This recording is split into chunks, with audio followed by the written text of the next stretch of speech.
ada. Elisha ada tak Elisha? Okay, so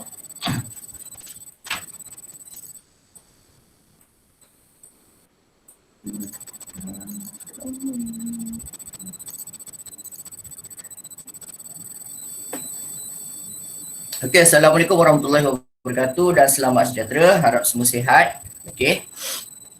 Okey, untuk 5.4 ialah topik langkah pembentukan Malaysia ataupun mungkin soalan akan tanya selain perkataan langkah yang digunakan, mereka akan gunakan perkataan usaha.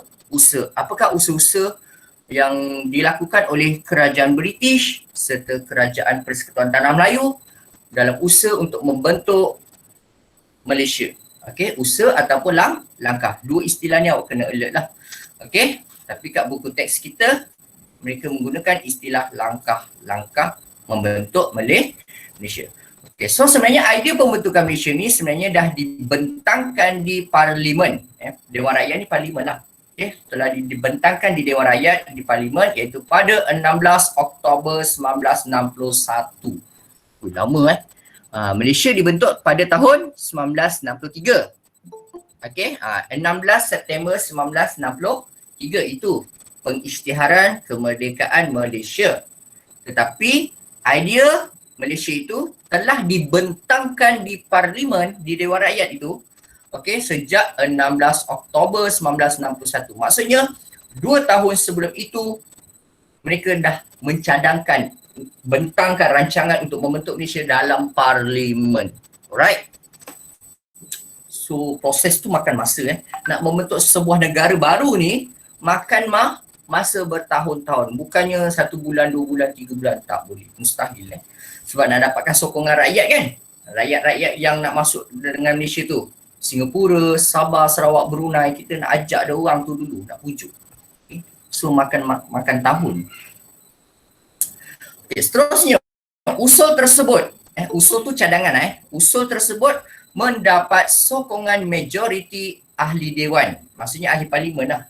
Okey, mendapat sokongan majoriti ahli dewan dan membolehkan kerajaan Persekutuan Tanah Melayu menggerakkan usaha membentuk Malaysia. Okey, bila idea usul Malaysia dibentangkan kat parlimen ke majoriti. Bila majoriti ni mesti lebih 1/2 ataupun hingga 2/3 lah ahli dewan kan. So setuju, kita memang nak bentuk rancangan pembentukan Malaysia. Alright. Yang ini keyword yang awak perlu ingat, hafal. Okay, memorize lah dalam otak awak lah. Okay. So apa usaha-usaha ataupun langkah-langkah pembentukan Malaysia ini? Apa usaha dia? Okay, yang tadi saya dah share kan juga kat grup WhatsApp. Okay, itu satu bentuk rangka jawapan yang lengkap lah, 8 markah. Okay. So yang pertama, mengadakan siri lawatan ke negeri-negeri yang terlibat. Okey, negeri-negeri macam Sarawak, Sabah, Brunei, okey, mereka lawat. Okey, buat lawatan lah. Okey, yang kedua, mereka menubuhkan Jawatan Kuasa Setia Kawan Malaysia, JSKM. Boleh ingat tak yang ni? Yang ni kan nanti ramai yang tak ingat. Kalau awak nak sebut JSKM pun boleh dibenarkan, tak ada masalah. Okey, saya pun dah beritahu minggu lepas kan. Kemudian yang ketiga, referendum Singapura diadakan. Okay, itu satu langkah yang lain dalam membentuk Malaysia. Referendum Singapura perlu dibuat, okay, perlu dibuat untuk kata mendapatkan reaksi sokongan penduduk Singapura untuk menyertai Malaysia. Okay, yang keempat, rundingan London juga diadakan. Rundingan London. Rundingan London ni rundingan antara siapa dengan siapa? Okey, rundingan London ini melibatkan rundingan antara kerajaan Persekutuan Tanah Melayu, kerajaan negara kita lah, dengan kerajaan British. Okey, kerajaan British. Okey, sebab London itu di negara mereka, di British, di Britain. Okey, yang kelima, langkah pembentukan Malaysia yang kelima ialah Suruhanjaya Kobok ditubuhkan. Suruhanjaya Kobok ditubuhkan. Okey, nanti kita kena kenal lah siapakah ahli-ahli Suruhanjaya Kobok tersebut. Apakah peranan dan tugasnya? Okey, apa isi kandungan laporan dia? Okey, ini berkenaan dengan tinjauan yang dia buat di Sabah dan Sarawak. Nanti kita tengok Suruhanjaya Kobok. Okey, dia melakukan tinjauan di negeri Sarawak dan Sabah dan dia buat laporan. Dia hantar laporan itu kepada British. Adakah orang Sabah Sarawak itu sokong nak join Malaysia atau tak? Itu peranan Suruhanjaya Kobok. Okey. Seterusnya jawatan kuasa antara kerajaan ditubuhkan, JAK. Okey, nanti kita lihat sama-sama. Okey. Yang pertama siri lawatan. Okey. Sekejap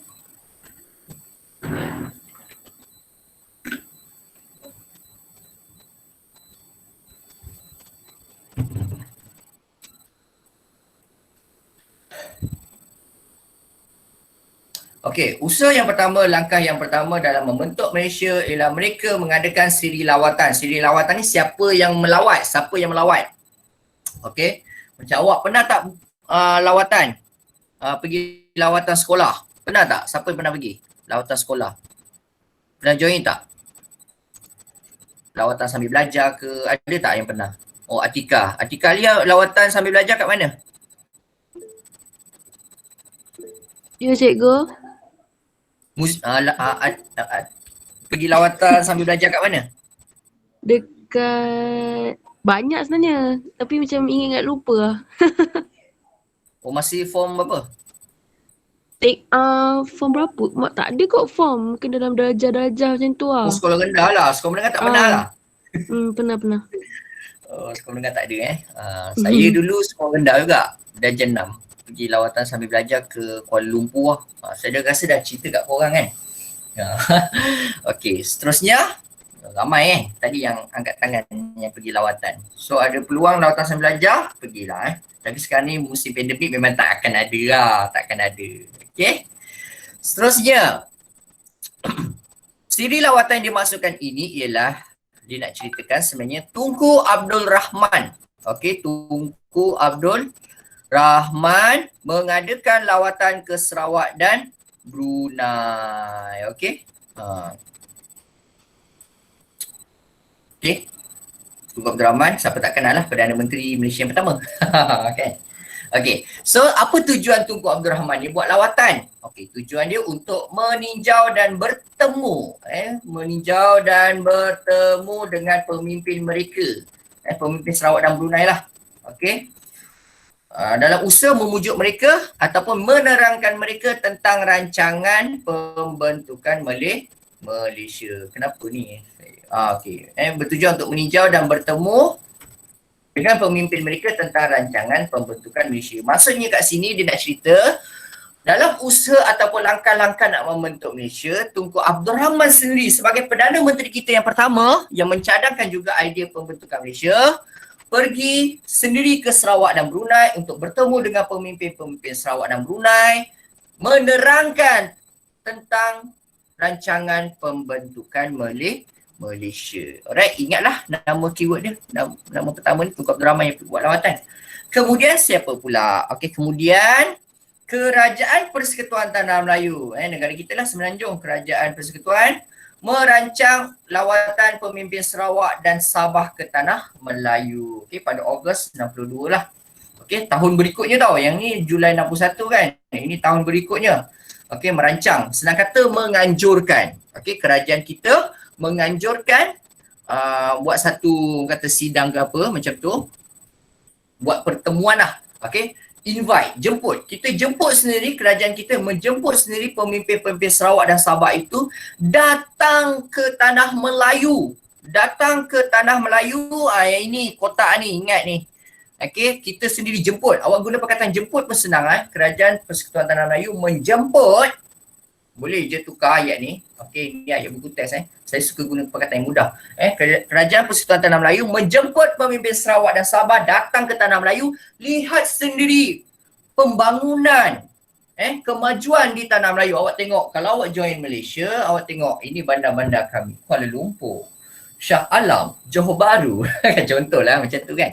Okey. Kat tempat kamu mungkin hutan. Macam tu lah contoh. Contoh saja. Jangan viral pula sudah. Okey. Itu maksudnya Dia nak tunjuk lah maksudnya Semenanjung Tanah Melayu ketika itu nampak lebih maju iaitu siapa pemimpin-pemimpin Sabah dan Sarawak yang dimasukkan? Pemimpin Sabah yang ini Donald Stephen dan Datuk Mustafa Datuk Harun adalah pemimpin Sabah. Okey, kalau pemimpin Sarawak yang 3-4 ni. Okey, Datuk Bandar Abang Haji Mustafa dan Temenggung juga anak Barieng. Nama orang Iban ni. Orang-orang Iban nama ni memang macam ni Saya ada satu student saya, nama dia Kelvin apa anak keruh macam tu anak keruh. Itu dia orang main-main nama bapak dia. Saya marah budak tu kau air keruh bapak kau keruh ke air kat rumah dia. So dia main macam tu lah so tak baik lah kan. Memang nama-nama orang Iban dia memang macam tu nama dia pelik sikit. Unik lah, bukan pelik, unik. Bagi saya unik okey, itu orang Iban lah. Okey, tapi orang Iban ni fizikal dia kuat saya pernah dulu ada masa kerja lah, kerja kilang dulu pernah ada kenalan lah kawan orang Iban. Memang badan dia memang kuat. Kalau buat bekerja tu memang sangat kuat. Angkat barang tu bagi orang Iban lah buat kerja. Orang Iban ni badan dia kuat. Okey. Seterusnya. Lawatan seterusnya Tunku Abdul Rahman pada November 62. Yang ni Ogos 62 kita jemput diorang. Okey, bulan 11 62. Tunku Abdul Rahman sendiri mengadakan lawatan sekali lagi ke negeri Sarawak. Tetapi kali ini bukan Sarawak dengan Brunei, iaitu Sarawak dan Sabah. Okey, masa yang awal-awal tahun 61 Sarawak ke Brunei kan. Okey, tapi bila tahun berikutnya tahun November 62 Tunku Abdul Rahman pergi sekali lagi ke Sarawak dan mengadakan lawatan. Biasalah nak mengadakan lawatan ni tujuan untuk apa? Nak berbincang lah tentang kelebihan-kelebihan jika awak menyertai Malaysia, apa proses nak menyertai Malaysia. Okey, Sarawak dan Sabah. Okey, kemudian diikuti oleh Dr. Burhanuddin Al-Helmi dan Ghaffar Baber. Okey, ke Sarawak dan Sabah. Okey, ikut juga Dr. Burhanuddin Al-Helmi ni sebenarnya satu pemimpin politik yang berbeza dengan Tunku Abdul Rahman okey, kalau awak ingat ni siapa ni dulu? Okey, Dr. Burhanuddin Al-Helmi, dia pemimpin parti apa dulu? Masa sebelum negara kita merdeka, siapa tahu? Ada tak yang tahu? Dr. Burhanuddin Al-Helmi pemimpin parti apa? Pertubuhan apa? Tak ingat dia pemimpin PKMM, Parti Kebangsaan Melayu Malaya. Okey, yang dianggap radikal oleh British. Okey. Tapi apabila rancangan pembentukan Malaysia itu dibuat, dia sanggup bekerjasama ataupun menyatakan sokongan kepada Tunku Abdul Rahman supaya kita buat idea pembentukan Malaysia. Okey, so maksudnya kat sini lawatan mereka ini, lawatan Dr. Burhanuddin dan Ghaffar Baber ni dah menunjukkan kesepakatan ahli politik di tanah Melayu. Walaupun mereka berbeza-beza ideologi. Okey, UMNO ke, PAS ke, apa ke, DAP ke, lain-lain ideologi, tapi dalam perkara isu membentuk Malaysia, mereka bersepakat setuju. Mereka tak menentang lah. Boleh faham tak? Okey. Masa tu kita bersatu padulah, ahli-ahli politik di tanah Melayu lah, bersatu padu sokong idea membentuk Malaysia. Okey. Okey. Siri lawatan dah. Siri lawatan Kemudian nombor 2, langkah seterusnya ialah menubuhkan JSKM. Sebut JSKM je lah kan, senang.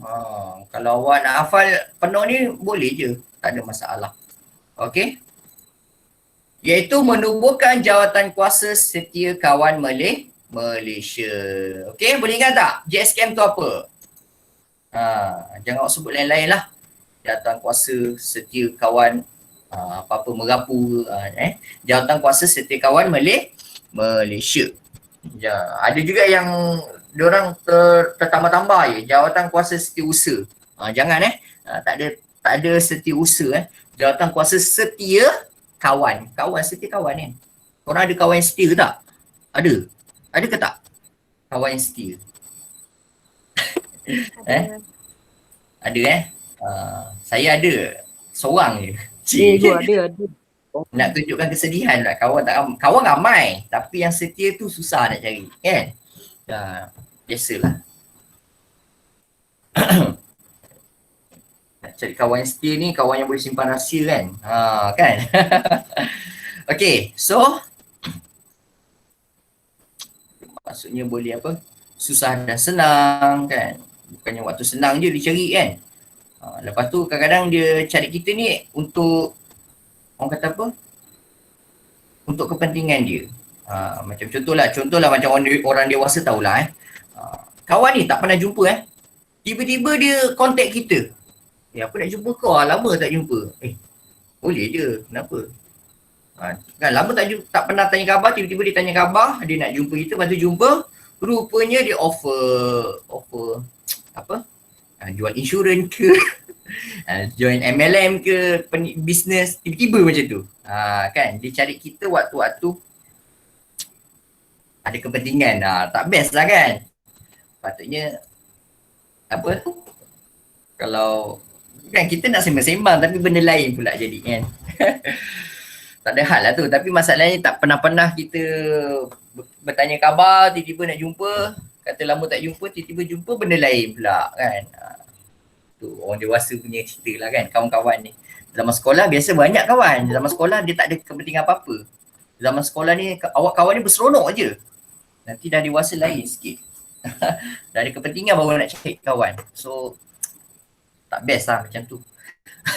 Kita nak kawan-kawan nak sembang kan. Okey, seterusnya. Yang kedua, siapa ni bermasuk? Line korang putus-putus. Apa? Line putus Semalam pun saya buat kelas tingkatan 4 pukul 3. Lagi seram. Petir sambar menyambar. Yang dua orang tu terus terleft, tak boleh masuk dengan mata. Itulah slow hujan kan, line slow sebab hujan. Okay, saya sambung. Yang kedua, jawatan kuasa kawan Malaysia dibentuk JSKM. Okay, mesyuarat JSKM diadakan 4 kali. Okay, awak terangkanlah jawatan kuasa ni sebuah mesyuarat sebenarnya. Okay, mesyuarat diadakan. Dah nama pun jawatan kuasa kan. Bila ada jawatan kuasa, mestilah ada mesyuarat. So, awak terangkanlah. Mesyuarat JSKM diadakan 4 kali. Macam mana awak nak kena ingat 4 kali ni? 4 kali awak ingatlah ni. JSKM ni ada 4 huruf, 4 kali lah. Awak ingat macam tu. Lepas tu pertemuan diorang pun kat 4 bandar. Awak ingatlah. Jesselton, Kuching, Kuala Lumpur dan Singapura. Ada 4 tempat, 4 kali dan ada 4 huruf JSKM. Tu je lah cara formula nak ingat. Okay, kadang-kadang bila kita nak menghafalkan sesuatu ni, awak kena kaitkan satu benda. Nanti awak mudah hafal. Itu teknik lah. Kalau saya lah dulu, zaman saya belajar, saya memang macam tu je. Okay, kadang-kadang ada kawan saya bagi perkataan-perkataan yang tak senonoh kadang-kadang. Okay, JSKM ni kan, dia adalah perkataan yang pelik-pelik. Saya tak naklah sebut aja awak bukan-bukan. Dia bagi dia kalau ada perkataan yang tak senonoh yang digunakan tu, dia senang ingat. Itu cara kawan saya lah. Tak kisahlah, tapi yang penting dia A kan. Itu cara dia. Okay. Cara saya suka kaitkan macam ni. Jawatan kuasa mesti ada mesyuarat kan. So start dengan perkataan mesyuarat. Buat berapa kali 4 kali. Ingatlah JSKM ni 4 huruf 4 kali lah. Lepas tu ada kat mana ada 4 bandar. Okay, boleh lah kait. Okay, macam mana nak ingat Jesselton, Kuching, Kuala Lumpur, Singapura ni? Okay, so awak ingatlah. Okay, ini dia orang jumpa kat bandar-bandar utama. Okay, mereka jumpa di bandar-bandar utama. Singapura kita tahu bandar-bandar yang pesat dan Kuala Lumpur. Mungkin yang Kuala Lumpur dan Singapura ni kita mudah hafal. Okay, mudah ingat. Okay. Dan Kuala Lumpur memang ibu kota kerajaan persekutuan kita, Kuala Lumpur. Singapura, sebab kita memang nak ajak Singapura join Malaysia. So kita kenalah buat kat Singapura sekali, jumpa pemimpin diorang, ajak diorang join Malaysia. Okay, Singapura. Okay, Kuching macam mana kita nak ingat? Pergi Sarawak, Kuching tu merupakan ibu negeri Sarawak. So senang ingat kan, Kuching tu ibu negeri Sarawak. Jesselton cikgu susah lah cikgu nak ingat. Jesselton tu adalah Kota Kinabalu sebenarnya. Kalau awak nak tahu, Kota Kinabalu adalah ibu negeri Sabah. Takkanlah dia nak pergi yang Sandakan ke, Tawau ke, yang Lahad Datu ke, tempat-tempat yang terpencil. Tak perlu. Dia akan pergi tempat yang utama, bandar utama untuk buat mesyuarat. Okey, macam kalau dia nak pergi Johor baru, takkanlah nak pergi Pontian ke, kan, nak pergi Gelang Patah, dia akan pergi yang bandar yang lebih utama lah. Okey. Okey, J-Selton ni nama lama nama lama untuk Kota Kinabalu. Sekarang ibu negeri Sabah dikenali sebagai KK Kota Kinabalu. Dulu dikenali sebagai J-Selton. Okey. Okey, dalam mesyuarat 4 kali ni, JSKM ni mesyuarat 4 kali ni, dalam mesyuarat kali kedua barulah mereka buat keputusan. Dalam mesyuarat tu pemimpin-pemimpin semua, pemimpin Tanah Melayu, pemimpin Sarawak, pemimpin Sabah, pemimpin Singapura, mereka akhirnya dalam mesyuarat kedua barulah mereka menyatakan sokongan ke arah pembentukan Malaysia. Dalam mesyuarat biasalah, untuk akhir mesyuarat mestilah kita ada kata putus. Apa result? Apa keputusan mesyuarat kita hari ni? Kita nak apa sebenarnya? Takkanlah mesyuarat saja-saja sembang-sembang kosong kan? Mesti ada idea, rancangan yang besar nak dibuat. Okey? Itu mesyuarat JSKM. Okey, so dalam mesyuarat JSKM ini, Jawatankuasa JSKM ni, mereka memberikan kefahaman kepada pemimpin tempatan. Okey, ini senang kata lebih kepada tujuan lah okey, ni saya buat kurungan lah. Kalau awak kat nota tu awak tambah je lah Manalah tahu kod-kod lah soalan tanya, apa tujuan JSKM itu dibuat? Apa tujuan JSKM itu dibuat? Kan contohlah soalan tanya kan. Manalah tahu kod-kod, saya bila baca ni saya andai-andaikan saja soalan apa yang akan ditanya. Okay, walaupun kat buku teks dia tak sebut pun tujuan. Okay, so tujuannya JSKM itu dibuat untuk memberikan kefahaman, bagi faham kepada pemimpin Singapura, Sarawak, Sabah. Okay, dan dapatkan sokongan diorang, dapatkan sokongan terhadap pembentukan Malaysia. Ini dua keyword ni. Awak kena ingatlah dua keyword, kefahaman, dapatkan bagi kefahaman pada diorang. Memberikan kefahaman pada pemimpin Singapura, Sarawak, Sabah, dan juga dapatkan sokongan daripada pemimpin Singapura, Sarawak dan Sabah terhadap idea membentuk Malaysia. Itu tujuan mesyuarat Jawatankuasa Setiakawan Malaysia dibuat. Mesyuaratnya 4 kali. Okey? Iaitu di J-Selton, Kuching, Kuala Lumpur dan Singapura. Alright? Senang kan? Susah ke nak hafal? Sekarang memang mudah hafal, tapi nanti cikgu besok dah lupa cikgu. Memang sejarah macam tu awak kena baca berulang kali. Bukan sekali dua kali je, lebih. Okey. Kena rajin lah. Awak tanyalah budak-budak A+ nanti. Betul ke dia orang baca sekali dua je dapat A+, dapat A? Tak ada punya. Ulang-ulang. Okey. Ahli JSKM terdiri daripada wakil pemimpin daripada Persekutuan Tanah Melayu, Singapura, Sarawak dan Sabah yang diketuai oleh Donald Stephen. Okey, ini ketua pengerusi JSKM. Okey, Donald Stephen adalah pemimpin Sabah. Okey, Donald Stephen itu adalah pemimpin daripada Sabah. Dia yang sendiri akan jadi pengerusi Jawatankuasa Setiakawan Malaysia. Pengerusi JSKM siapa? Donald Stephen. Ada tak gambar dekat buku teks Okey, kejap saya nak tunjuk. Nanti awak tak kalah pula. Donald Stephen. Surat 99. Awak tengok kat muka surat 99 buku teks, ada gambar Donald Stephen. Tapi awak tak tahu kan yang mana satu kan? Yang mana satu agak-agak. Saya nak tunjuk juga ni.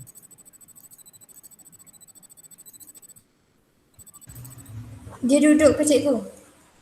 Ya, duduk. Yang badan besar sikit tu pakai spek?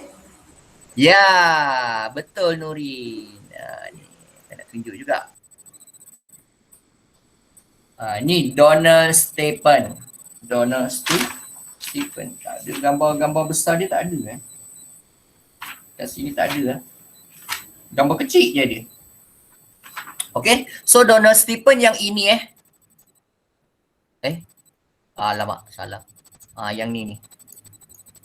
Okay, yang pakai spek itu. Itu adalah Donald Stephen, pengerusi JSKM. Okay, kat sini pun sebut. Donald Stephen, pengerusi JSKM. Alright.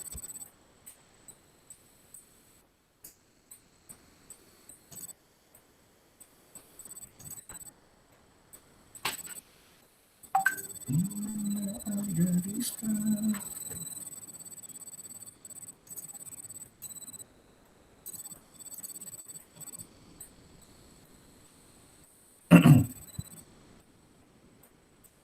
awak kenal? Awak agak-agak ke Nuri? Sebab entahlah, sebab biasanya kan orang macam tu badan besar-besar, saya main teka je lah. Oh, badan besar-besar dan duduk tengah-tengah. Biasalah ketua Takkanlah ketua duduk belakang sekali kan? Okey. Okey, seterusnya tujuan penubuhan JSKM. Kat sini pun ada terangkan lebih banyak tujuan penubuhan JSKM yang lebih banyak. Okey, ini tujuan utama kan. Ini lebih kepada objektif tujuan utama. Tapi tujuan yang lain yang banyak ni, inilah antaranya. Menyediakan ruang perbincangan bagi mendapatkan kata sepakat terhadap pembentukan Malaysia. Awak ingat JSKM, awak ingatlah sebenarnya dia sebuah mesyuarat. JSKM ni, jawatankuasa ni dibuat mesyuarat sebenarnya. Okey. So bila mesyuarat, tujuannya memanglah untuk berbincang. Perkataan berbincang, perbincangan. Menyediakan ruang perbincangan bagi mendapatkan kata sepakat terhadap pembentukan Malaysia. Nak dapatkan kata sepakat daripada siapa? Daripada pemimpin Sabah, Sarawak dan Singapura. Yang kedua, tujuan penubuhan JSKM ditubuhkan untuk meyakinkan penduduk Sarawak dan Sabah terhadap pembentukan Malaysia. Okey, kita nak yakinkan penduduk Sabah Sarawak tu, okey, bahawa kalau negeri kamu menyertai Malaysia, bahawa negeri kamu akan lebih makmur, rakyat berpendapatan lebih baiklah. Okey. Kemudian yang ketiga, tujuan penubuhan JSKM ialah mereka ingin mengumpulkan pandangan terhadap pembentukan Malaysia. Nak kumpulkan pandangan penduduk lah, penduduk-penduduk, pemimpin-pemimpin ke daripada Sabah, Sarawak dan Singapura lah. Okey. Yang keempat, tujuan JSKM ialah menyebarkan maklumat berkaitan Malaysia.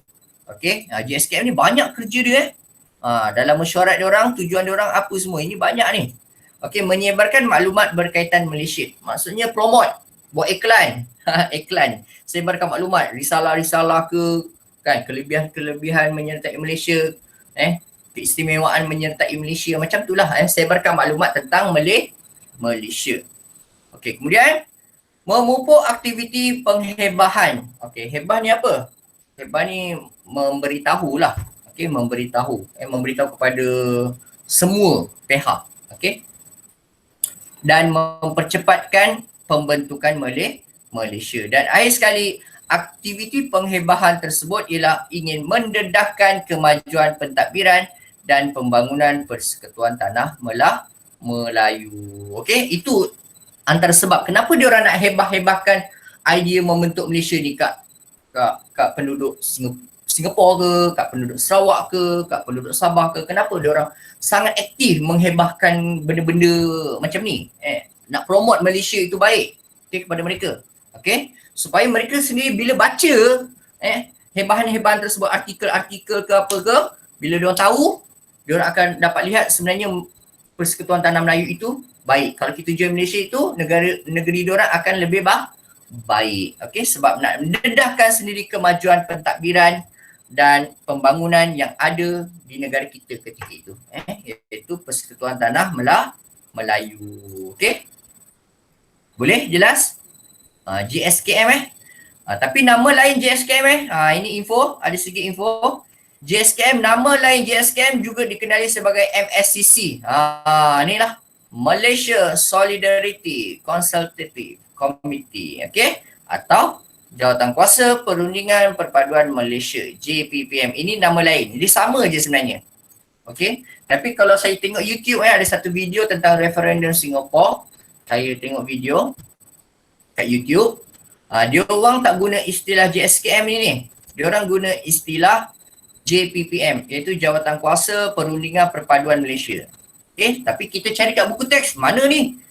Tak ada pun perkataan ni. Tapi sebenarnya ada kat JSKM. JSKM itu sama maksud dengan Jawatankuasa Perundingan Perpaduan Malaysia. So korang kena hati-hati. Kan nanti tiba-tiba dia tanya soalan tiba-tiba ubah lain pula. Apakah tujuan penubuhan Jawatan Kuasa Perundingan Perpaduan Malaysia? Awak termenung je tak tahu. Cikgu tak ajar lah topik ni. Tak pernah dengar pun Jawatan Kuasa Perundingan Perpaduan Malaysia. Aku sembelih kurang. Okay, sebenarnya JPPM ni sama maksud dengan JSKM. Okay, kat buku teks pun ada dia cerita ada JSKM ni kat atas ni kalau korang tengok lah. Okay, yang kat atas ni muka surat 99. Dia dah sebut kat situ. Jawatan Kuasa Setiausaha Malaysia dikenali sebagai kat atas tu tak ada. Tu disebut MSCC Kat bawah tu disebut. Okey ni kat info ni. Informasi ni kat bawah. Okey, JSKM turut dikenali sebagai JPPM. So sama maksud. So kena alert. Saya pun tak tahu kenapa kali ini buku test baru ni dia akan nak cerita semua supaya korang tahu lah sebenarnya dia nak korang tahu. Okey. Walaupun istilah berbeza, maksud sama, tujuan dia sama. Okey, yang ketiga. Okey, berkenaan dengan referendum Singapura. Ini idea yang ketiga. Usaha yang ketiga dalam usaha membentuk Malaysia, mereka mengadakan referendum Singapura. Bila kata sebut referendum Singapura, maksudnya untuk rakyat Singapura je lah. Untuk rakyat Singapura saja. Tak ada kaitan rakyat Sarawak, Sabah dan Brunei. Tak ada kaitan. Okey, kalau Sarawak dan Sabah lebih kepada usaha untuk JSKM. Usaha-usaha yang dibuat oleh dalam mesyuarat JSKM. Sebab pengurusi dia pun orang Sabah. Kan, Donna Stephen. Okay, so. Besarnya. Okay, referendum Singapura, rundingan antara Kerajaan Persekutuan Tanah Melayu dengan Singapura dibuat antara sekian-sekian. Saya tak berapa suka sebenarnya nak hafalkan bulan dan tahun ni. Tapi ini sekadar pengetahuan awak lah. Tapi ada kalau teknik menjawab, kalau awak menyertai mana-mana teknik menjawab SPM sejarah, penceramah teknik menjawab SPM sejarah, dia takkan nyatakan awak perlu hafal tarikh, bulan, sekian-sekian. Dia tak akan sebut tu, dia tak akan tegaskan benda tu. Okey. Yang penting sejarah ni awak nak score SPM, awak kena ingat kata kunci. Bukannya ingat tarikh ke tak perlu sangat. Benda-benda tu. Tapi kalau sekadar untuk pengetahuan, knowledge, amat baiklah. Awak menguasai kronologi sebenarnya. Okey, awak menguasai time frame sejarah itu, garis masa dia. Penting juga. Okay, tapi sebab benda ni yang orang kata kecil lah kan. Dia bukan yang umum. Okey. Kalau macam yang penting awak kena ingat Malaysia tu bila? 16 September 1963. Itu awak kena tahulah kan. Malayan Union tahun bila? April 46. Itu awak kena tahulah. Persekutuan Tanah Melayu bila ditubuhkan? Tahun 48. Yang benda basic macam tu, itu yang saya tekankan yang penting. Tapi kalau yang setakat yang kecil-kecil macam ni, tak payahlah awak nak ingat. Okay, untuk exam lah Untuk exam tak. Sebab banyak sangat awak nak kena ingat lagi. Kata kunci yang penting. Okay, referendum Singapura melibatkan rundingan antara Kerajaan Tanah Melayu dan Singapura dibuat untuk menghasilkan persetujuan Singapura untuk menyertai Malaysia. Ini keyword dia. Referendum Singapura tujuannya untuk menghasilkan. Ini keyword dia. Menghasilkan persetujuan Singapura untuk menyertai Malaysia. Dia tak ada istilah Singapura ni menolak Malaysia. Singapura memang nak join Malaysia.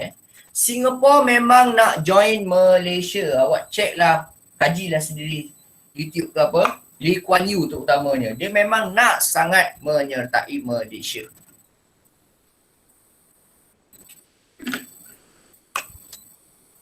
Antara sebab komunis lah antara sebab ancaman komunis, ancaman parti lawan dia, Barisan Sosialis apa semualah. Itu tak perlu cari detail kat sini. Kemudian referendum Singapura dibuat pada September 62. Okey, yang menyatakan bentuk pilihan Singapura menyertai Malaysia. Okey. Ini saya kena tunjuk satu video. Ni nanti saya akan share video video kat YouTube. Saya nak buka sekarang. Ni pukul apa ni? 4. Lama lagi kan? Okay, sekejap Mesti awak tak faham kan? Apa bentuk pilihan Singapura tu? Bentuk pilihan Singapura tu.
Cikgu tutup mic.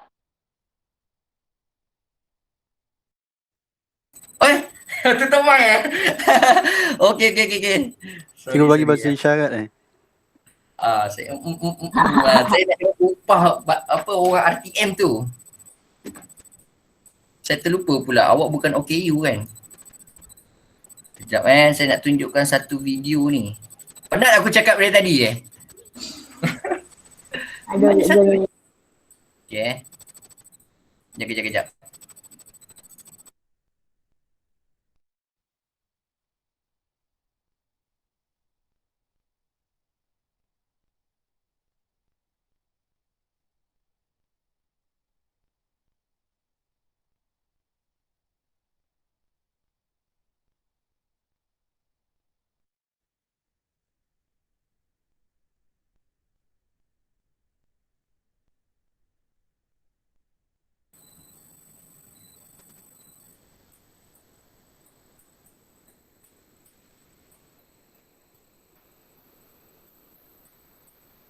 Dia punya loading bukan kemain lama lagi.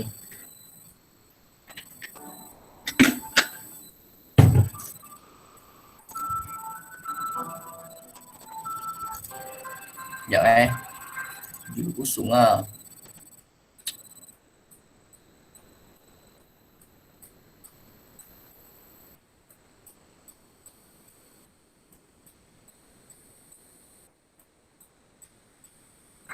Jalan untuk tertubuhnya antara baru Malaysia itu sudahlah terbentang dengan jelas dah. Inilah yang dikehendaki satu teladan. Kerana dunia pada waktu ini bergaduh berbagai-bagai. Gaduh kerana kelas orang ni lain, gaduh kerana bangsa orang ni lain, bergaduh kerana bahasa orang ini lain, bergaduh kerana... Sekejap Saya lajukan sikit. Nak tunjuk apa yang dimaksudkan dengan Nasihat fikiran rakyat di kawasan tersebut mengenai penubuhan Malaysia di Singapura pula diadakan referendum untuk Dengar tak? pendapat penduduk Singapura dengan Dengar. kenaan pendirian rakyatnya dalam penubuhan ini. eh Rakyat di kawasan tersebut mengenai penubuhan Malaysia di Singapura pula diadakan referendum untuk meninjau pendapat penduduk Singapura berkenaan pendirian rakyatnya dalam penubuhan ini. Namun, pemungutan suara tersebut bukan bertujuan membenarkan rakyat Singapura menolak penubuhan Malaysia, tetapi menerima cadangan ini dengan pendirian yang tersendiri. Hal ini kerana kerajaan Singapura yakin bahawa sebahagian besar parti politik di Singapura menyokong cadangan Malaysia diorang sokong namun pandangan dan pendirian mereka perlu diambil kira. Soal menolak tu. Dia kata soal menolak tak ada wujud lagi Maksudnya diorang tak ada pilihan selain diorang terima kemasukan Singapura ke dalam Malaysia. Mereka tak boleh nolak. Tapi diorang diberi 3 pilihan. Okey, kalau ke dalam nota saya tu ayat buku teks disebut menyatakan bentuk pilihan Singapura. Maksudnya nanti referendum tu diorang bagi kertas kepada rakyat-rakyat Singapura, ada 3 kolom tau, pilihan A ke, pilihan B ke, pilihan C. Diorang kena pilih. Tapi semua tu dia tak ada kolom untuk kami menolak menyertai Malaysia. Dia tak ada kolom itu. Dia semua ada pilihan A ada syarat dia, pilihan B apa syarat dia, pilihan C ada syarat dia. Semua tu memang kena sertai Malaysia, tetapi ada ciri-ciri negeri Singapura yang macam mana yang mereka mahukan. Okey, sekejap sudah tidak lagi wujud, tetapi soal penunjukan perlu dibincangkan. Dalam pemungutan suara ini, terdapat 3 pilihan yang diberikan kepada rakyat Singapura, iaitu pilihan A. Ni pilihan A rakyat bersetuju, rakyat Singapura kalau dia orang tandakan pilihan A tu, pangkah A, maksudnya rakyat bersetuju untuk bergabung dengan syarat-syarat yang ditetapkan oleh kerajaan Singapura dan Persekutuan Tanah Melayu melalui kertas putih pada bulan November 61. Maksudnya kalau dia orang tanda, dia orang ikut cakap kerajaan Singapura dan kerajaan Tanah Melayu. Okey.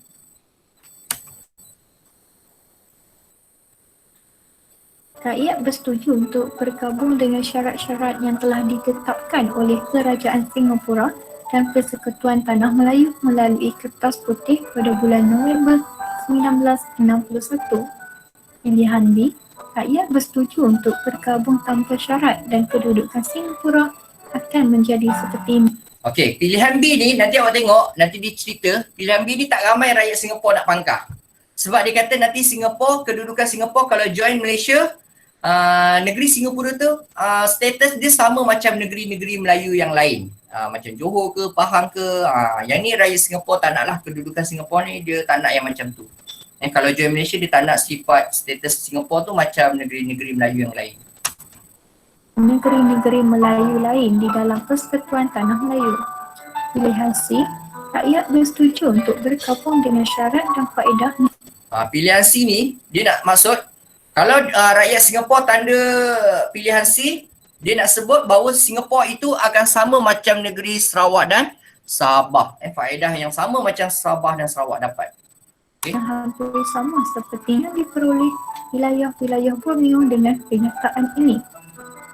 Secara keseluruhannya, pilihan ini telah mendapat undi tertinggi iaitu sebanyak 397,620. Pilihan A banyak Manakala pilihan B sebanyak 9,442 undi. Pilihan B paling dan sikit. Pilihan C sebanyak 144,077 undi.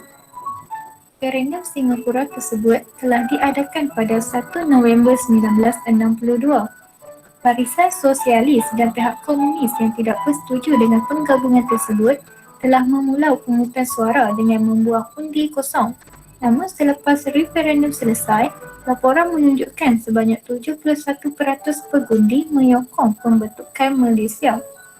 Penganalisis Okey, 71% rakyat Singapura memilih untuk menyertai Malaysia. Diorang mengundi lah sebenarnya. Sebenarnya siapa yang mengundi tu dianggap menyokong sebenarnya. Semua menyokong. Kalau yang tak keluar undi tu memang tak sokong lah. Diorang tak nak undi. Sebab diorang tak ada pilihan. Semua tiga-tiga pilihan tu sebenarnya diorang kena menyertai Malaysia tetapi ada bentuk negeri macam mana yang diorang mahukan untuk Singapura tu kalau join Malaysia. Okey, diorang kebanyakannya majoriti memilih pilihan A. Sebab pilihan A tu adalah idea perbincangan pemimpin diorang sendiri dan pemimpin tanah Melayu. Sejarah mendakwa bahawa sokongan Singapura ini ekoran kejayaan kerajaan Singapura meyakinkan rakyat berhubung tiada kemungkinan taraf kerakyatan mereka akan dilucutkan dengan penggabungan perdagangan antarabangsa. Singapura juga mungkin merosot jika mereka tidak bergabung dan ancaman komunis akan dapat dibendung dengan jayanya melalui pembentukan ini. Secara keseluruhannya, rakyat Singapura bersetuju untuk menyertai Malaysia dengan syarat A, iaitu pilihan yang dicadangkan oleh kerajaan Singapura sendiri. Okey, tu 65 dah out lah.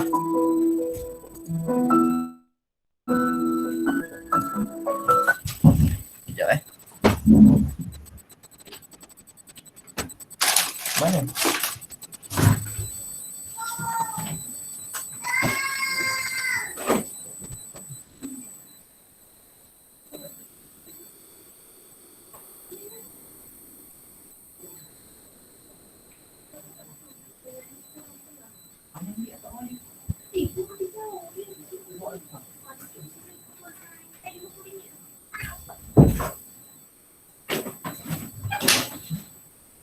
Okey. So itu yang awak baca referendum Singapura tu, kalau awak baca teks tu kadang-kadang awak tak faham kan. So tengoklah video-video apa YouTube ke apa. Tapi bila awak bagi jawapan kat peperiksaan, awak kena ikut ayat buku sebab itu yang tertera dalam skema peperiksaan.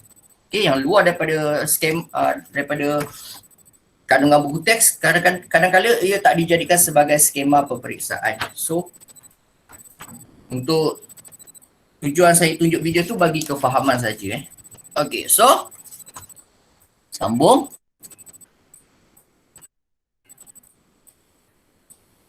Topik ni memang bukan topik yang mudah sangat lah. Topik Malaysia ni, langkah-langkah pembentukan Malaysia ni bukan satu topik yang mudah dan bukan satu topik yang orang kata kebanyakan murid tak suka.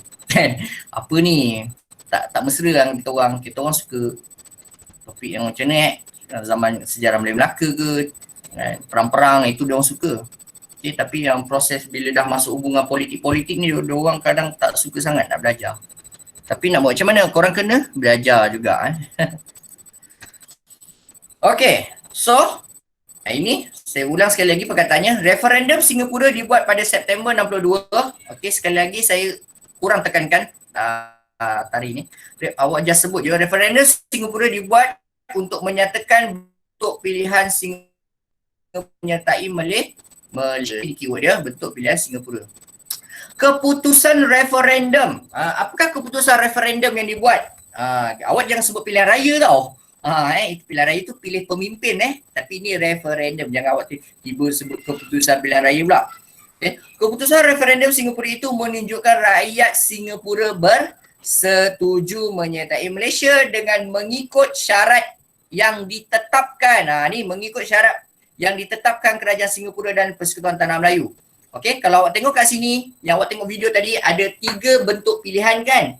So kebanyakannya hasil keputusan referendum tersebut mereka memilih pilihan A. Pilihan A pilihan satu lah. Pilihan A tu pilihan satu lah Okey.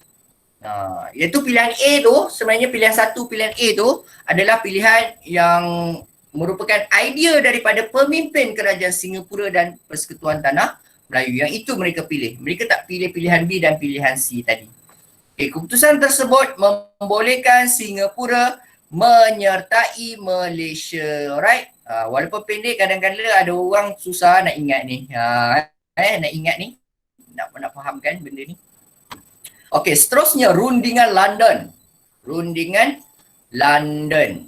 Okey, rundingan London. London kat mana? Tahulah, negara London kat Britain kan. Siapa pernah pergi London Saya tak pernah pergi. Cikgu Malina pernah pergi. Siapa lagi Cikgu, orang kenal tak Tuan Haji Makno? Cikgu kaunseling.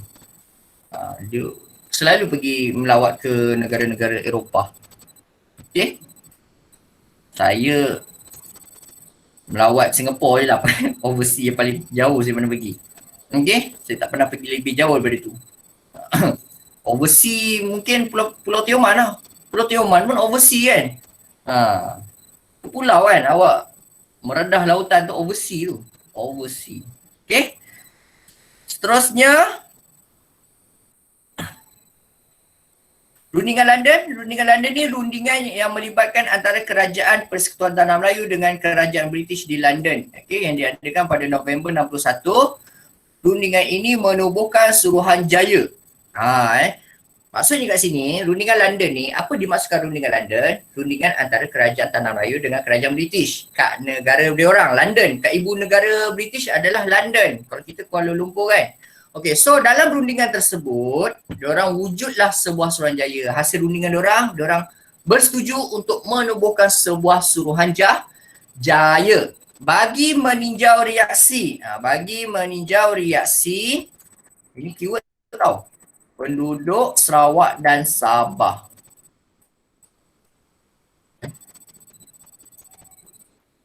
Dan Sabah terhadap rancangan Malaysia. Okey, Suruhanjaya yang dimaksudkan kat sini sebenarnya Suruhanjaya Kobok.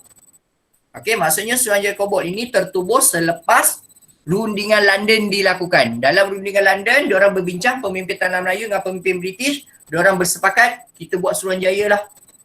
So Suruhanjaya itu ditubuhkan untuk tujuan apa? Untuk meninjau pandangan reaksi penduduk Sabah dan Sarawak terhadap rancangan membentuk Malaysia. Suruhanjaya itu dinamakan apa?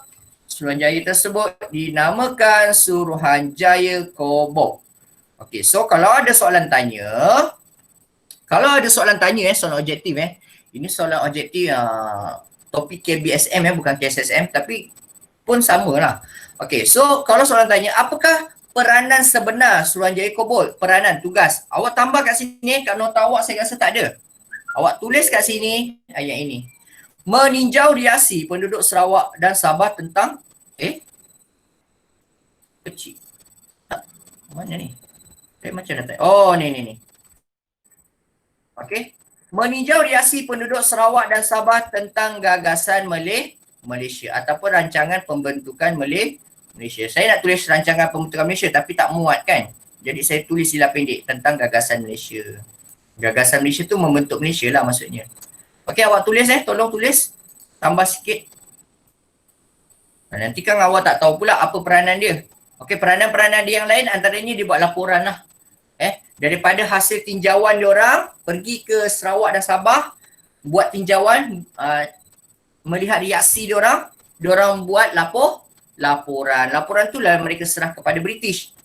Ni Suruhanjaya Kobot ni buat laporan hasil tinjauan dia orang ke Sabah dan Sarawak, hantar laporan tersebut kepada kerajaan British dan Persekutuan Tanah Melayu dengan pemimpin negara kita lah. Okey, ini antara ahli-ahlinya. Okey, kat buku teks muka surat 101. Okey, kat buku teks muka surat 101. Okey. Nampak? Awak tengok buku teks keluarkan. Okey, itu pemimpin, bukan pemimpin, ahli-ahli bukan pemimpin. Ahli-ahli Suruhanjaya Kobot. Okey, kalau ada soalan struktur tanya, senaraikan 2 ahli Suruhanjaya Kobot. Cikgu susahnya asyik hafal je nama-nama barat ni. Alah, Suruhanjaya Kobot. Awak ingatlah nama ni Kobot ni. Kobot tu sempena nama pengerusi dia. Nama pengerusi dia, nama dia Lord Kobot. So awak ingatlah perkataan depan tu Lord. Lord ni macam pangkat dia. Kalau kita ada Tan Sri, ada Datuk kan. Kalau kita, negara kita, pangkat-pangkat anugerah bintang kehormat ni, kita ada pangkat Tan Sri, ada pangkat Datuk. Tapi kalau negara dia orang, Lord, ada Kobot kan. Macam-macam lah. Okey. Apa yang keluar ni? Sekejap. Lain pula yang keluar. Okey.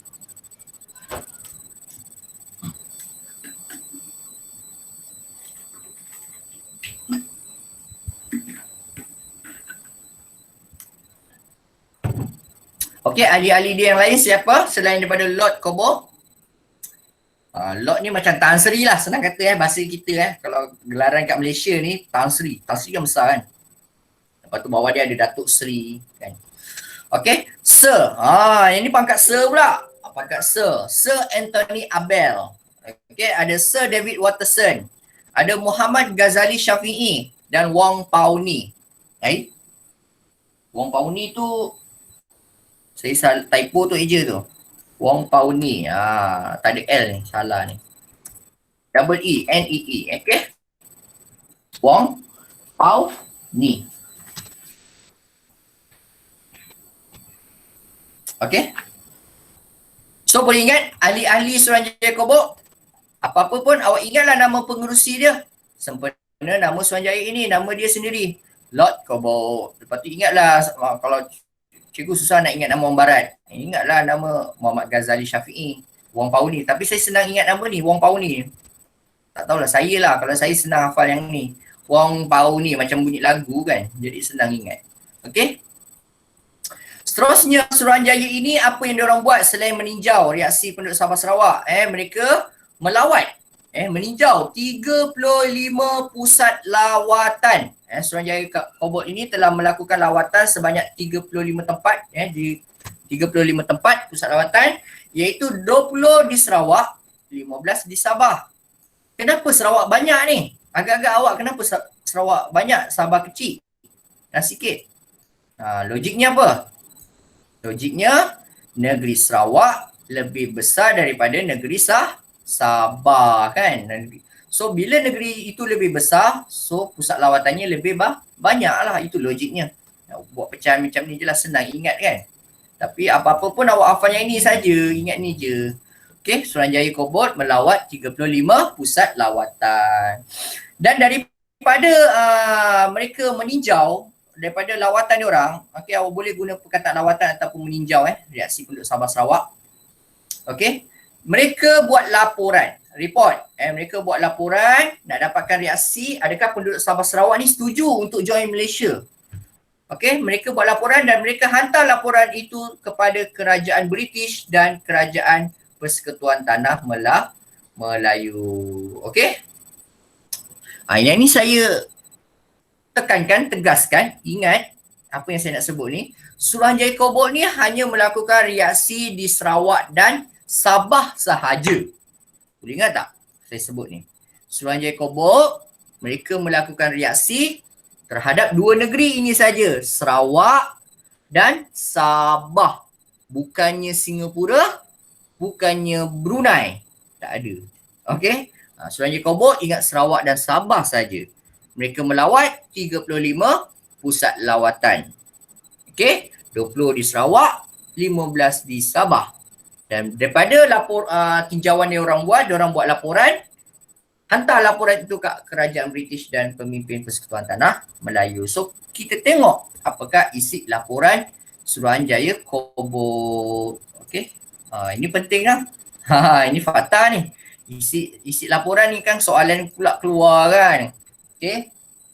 Tiba-tiba soalan struktur tu dia tak tanya langkah-langkah pembentukan Malaysia. Dia tanya Suruhanjaya Kobot je. Contohlah kan. Contoh kalau soalan struktur keluar, kenyataan tentang Suruhanjaya Kobot, apakah tugas Suruhanjaya Kobot? So awak jawab yang ni kan. Meninjau reaksi, lepas tu melawat. Ini pun tugas juga tau. Melawat 35 pusat lawatan di Sarawak dan Sabah ni. Ini pun antara peranan Suruhanjaya Kobot. Okey, dan buat laporan. Okey, so ada 3 poin utama Okey, saya tegaskan ada 3 poin utama Suruhanjaya Kobot.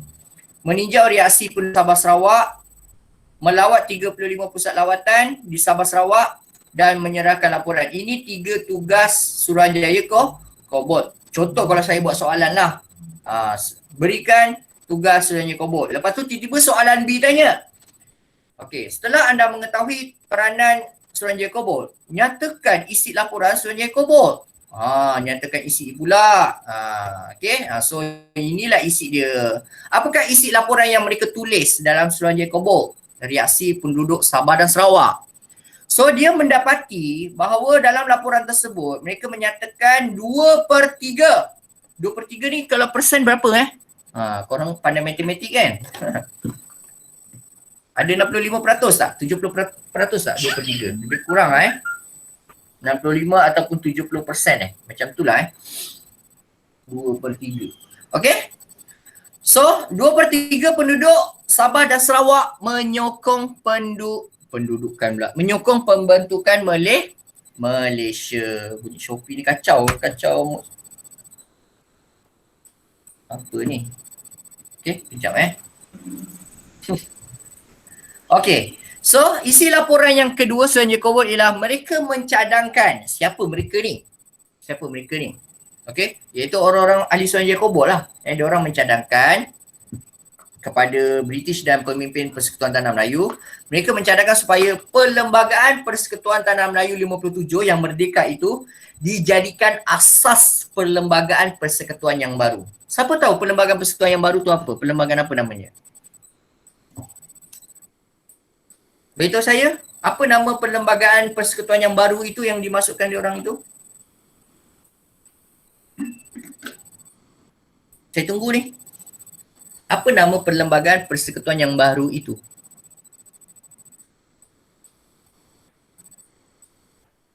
Seorang pun tak ada ke? Apa nama Perlembagaan Persekutuan yang baru itu? Salah tak apa. Cuba je. Cepat respon. Saya bercakap seorang, saya boring ni.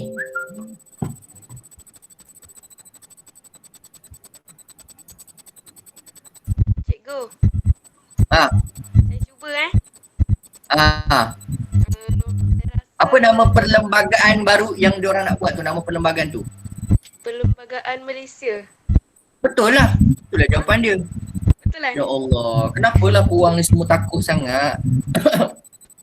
Kalau salah saya tak marah. Dan jangan awak rasa kawan-kawan awak tu ejek-ejek awak. Jangan, awak kena berani berani mencuba. Kita proses belajar. Jangan awak salah di kemudian hari je kat SPM, janganlah. Biar salah sekarang, jangan kat SPM. Okay? So perlembagaan yang dimasukkan itu, yang mereka nak buat itu namanya Perlembagaan Persekutuan Malaysia. Boleh je macam Atika Alia nak sebut Persekutuan Perlembagaan Malaysia pun boleh. Sebut je Perlembagaan Malaysia pun boleh. Okay?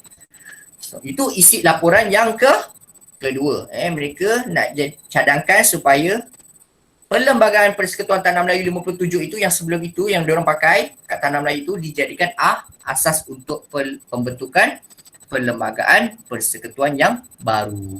Namanya Malaysia lah. Tapi dia tak sebut Malaysia kat situ sebab masa itu baru peringkat cadangan, dia orang tak ada idea nama kan. Tak ada idea, dah tertubuhnya barulah dia orang isytihar nama tu Malaysia kan.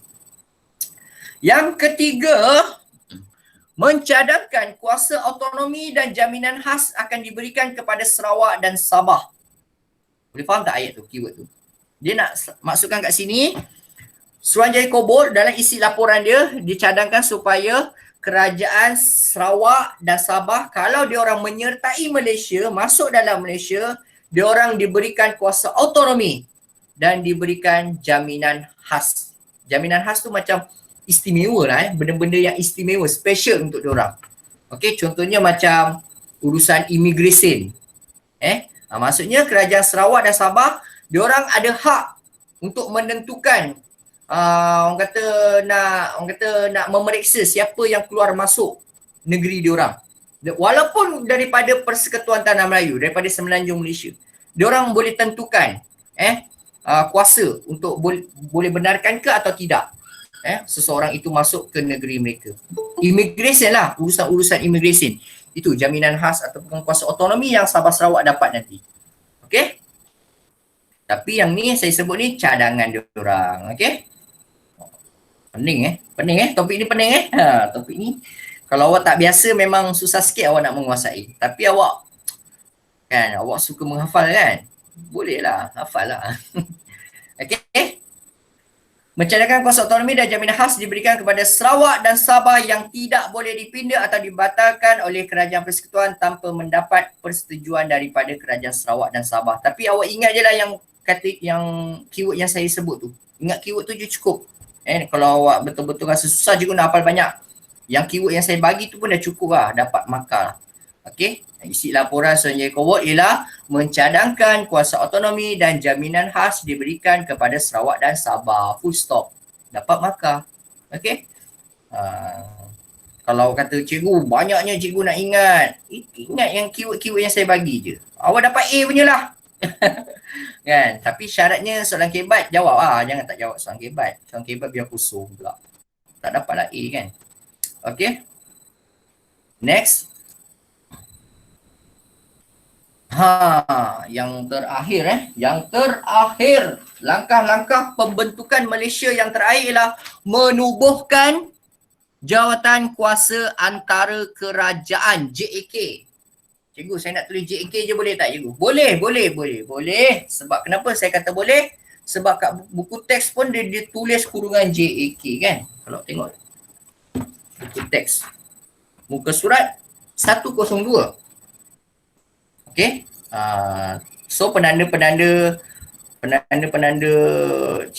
cikgu ke penanda SPM pun takkan dia nak salahkan kan kalau korang tulis JAK kan. Okay, sebab dah ada kat buku teks. Okey. J mana? JAK tu atas tu. Kan JAK ada kurungan tu kan. So awak sebut je lah. Langkah seterusnya ialah menubuhkan JAK. Okay, itu langkah yang terakhir lah dalam merancang pembentukan Malaysia. Nama penuh Jawatan Kuasa Antara Kerajaan.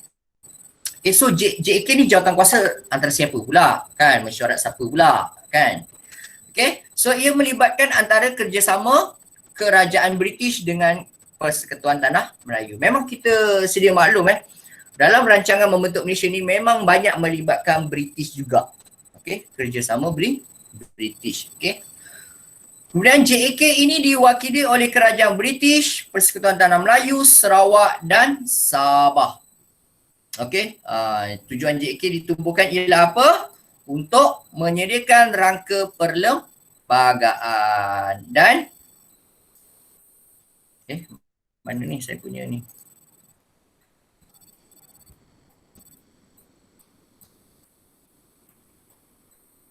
Okey ni.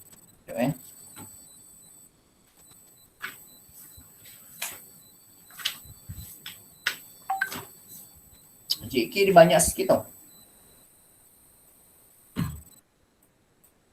Okay, tujuan JK menyediakan rangka perlembagaan. Dia orang yang sediakan rangka-rangka perlembagaan. Apa orang kata isi kandungan perlembagaan mereka suatu masa nanti. Okey, yang akan dinamakan Perlembagaan Malaysia. Dia orang buat rangka dulu. Itu tugas siapa? Tugas JAK, menyediakan rangka perlembagaan. Kemudian mereka membentuk keperluan untuk melindungi kepentingan Sarawak dan Sabah. Okey, sebab kat sini pun Sarawak dan Sabah Singapura dah tak join sangat Kenapa Singapura dah tak join? Singapura dia dah ada matlamat yang lebih jelas. Dalam rancangan dia, Singapura tu nak masuk Malaysia, referendum Singapura dah cukup dah. Referendum Singapura tu yang ada 3 pilihan tu, beberapa pilihan tu dah cukup dah. Diorang tak perlukan benda-benda lain dah. Macam Suruhanjaya Kobok, tak ada dah, tak perlu. JAK pun dah tak perlu dah Singapura. Sebab dia buat referendum Singapura pun dah cukup. Diorang terus nak join. Sebab diorang tak ada penentangan sangat. Rakyat Singapura ni, dia mudah. Tapi untuk Sabah Sarawak, nak pujuk diorang susah. Sebab tu banyak proses. Okey, awak kena tahu yang itu. Untuk pujuk rakyat Sarawak dan Sabah untuk join Malaysia, pada peringkat awal susah. Okey, bukannya satu kerja yang mudah. Kalau Singapura senang. Okey. Sebab tu ada macam-macam kerja nak kena buat, kan? Jawatan kuasa itulah, Suruhanjaya inilah wujudkan, macam-macam. Okey. Kemudian jawatan kuasa antara kerajaan membentuk 5 jawatan kuasa kecil. Ini kena ingatlah. Okey. Jawatan kuasa perlembagaan, perundangan kehakiman, kewangan, perkhidmatan awam, organisasi jabatan. Macam awak lah dalam kelas awak kan. Dalam kelas awak kan ada jawatan kuasa. Antaranya jawatan kuasa apa antaranya? Kat kelas. Biasanya jawatan kuasa apa yang ada? Ketua kelas. Okey, itu ketua kelas lah satu organisasi. Kalau pembentukan AJK tu jawatan kuasa lah. AJK apa yang ada biasanya? Pembersihan.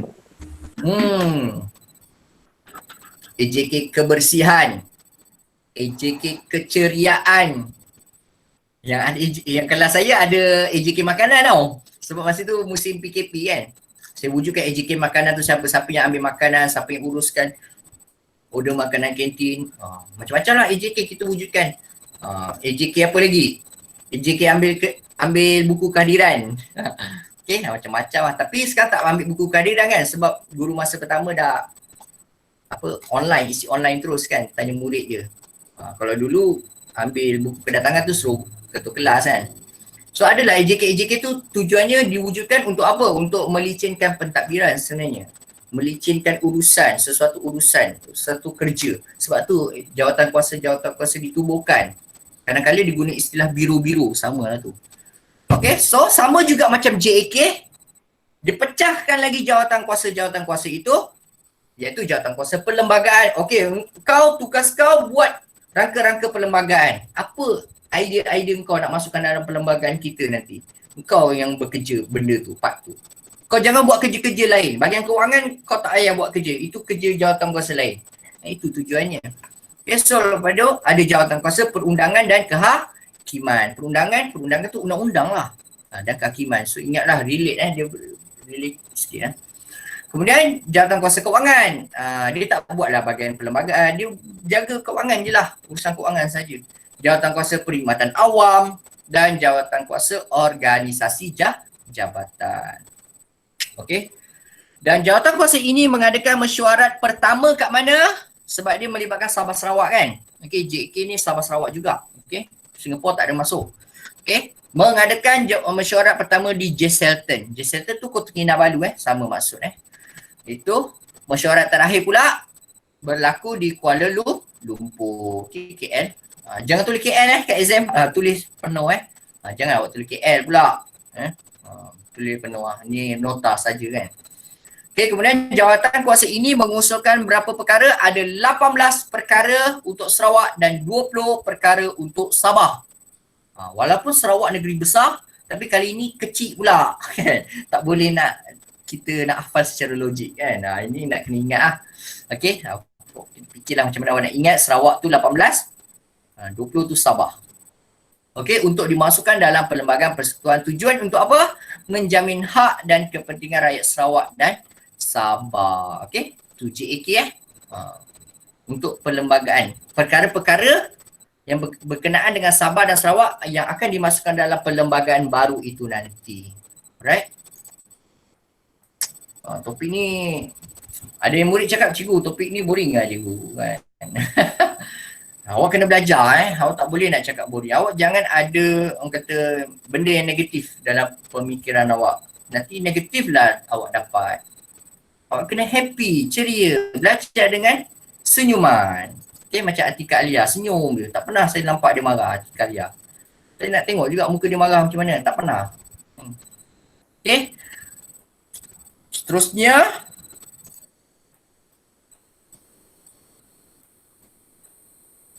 korang tidur ke apa ni?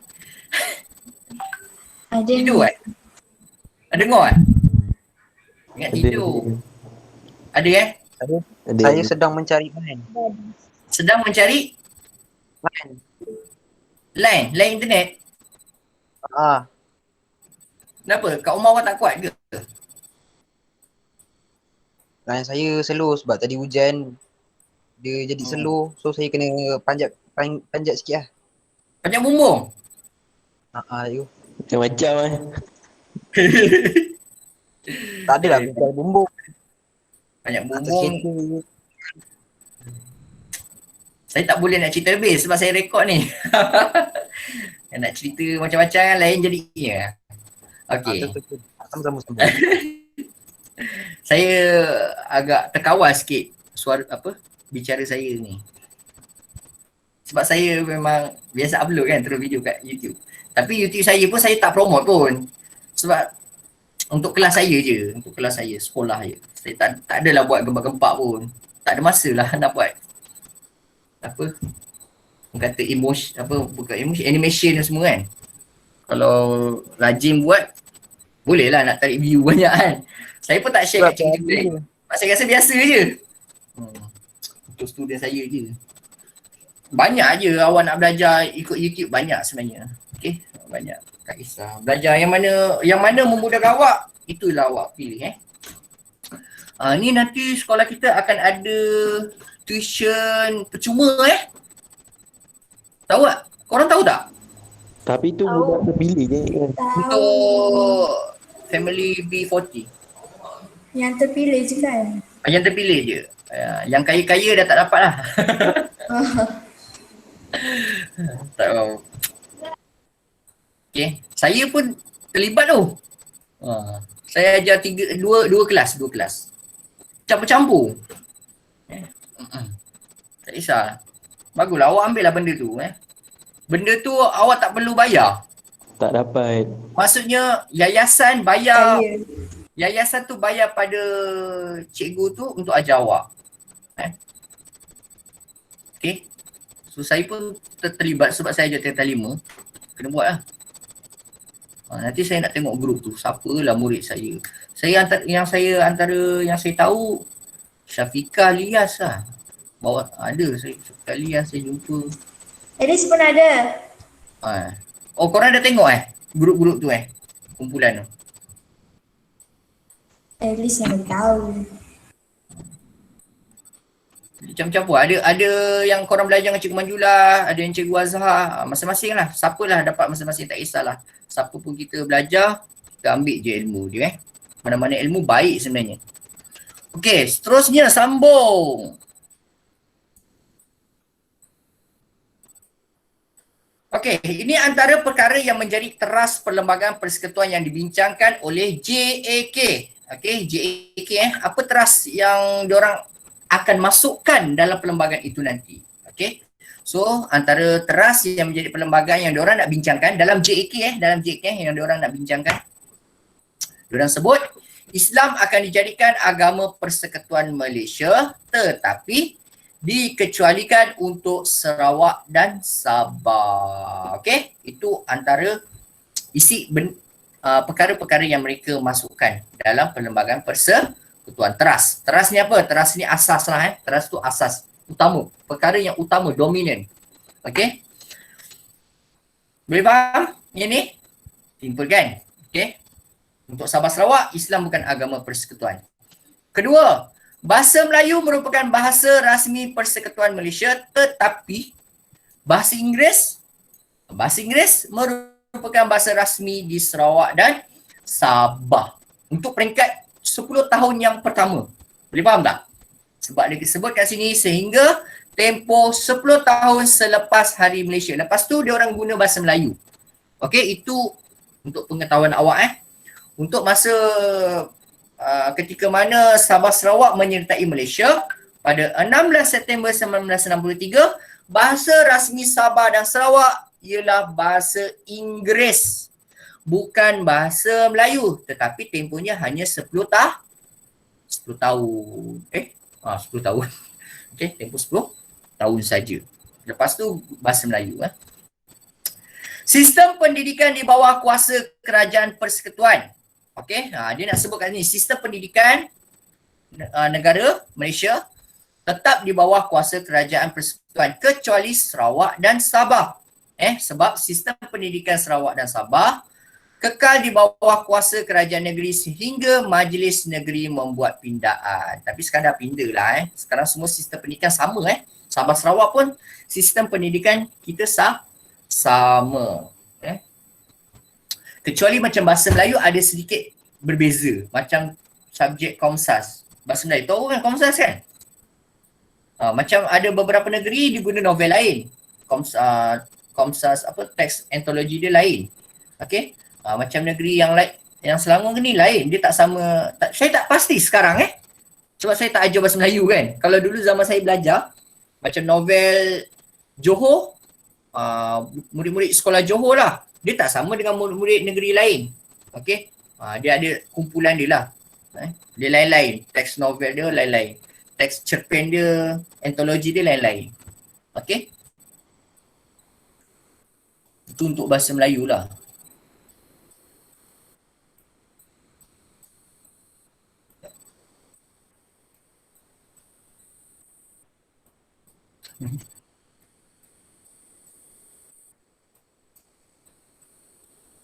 Okey, kemudian apakah perkara yang menjadi terasa lagi Perlembagaan Persekutuan? Iaitu antaranya ialah dalam Parlimen Malaysia 24 kerusi untuk Sarawak. 24 kerusi untuk Sarawak, 16 kerusi untuk Sabah. Tak boleh pun saya nak hitamkan. Dia hang kejap.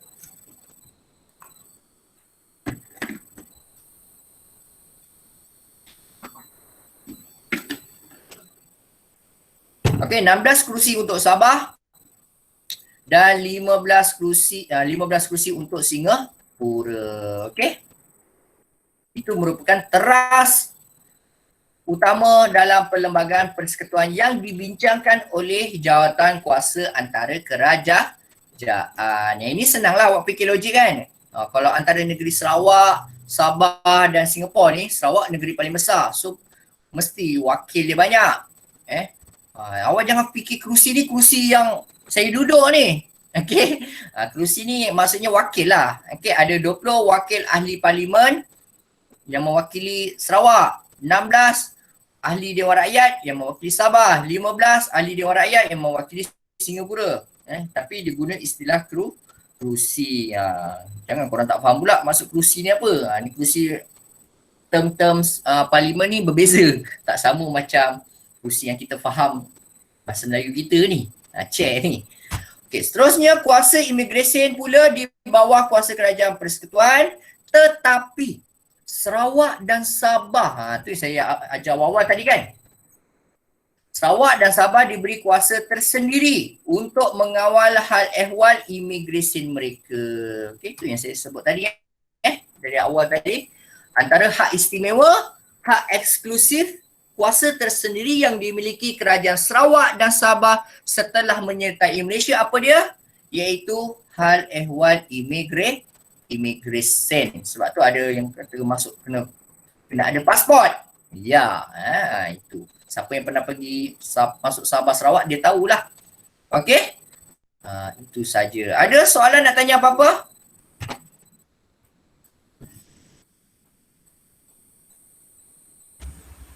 Tak ada.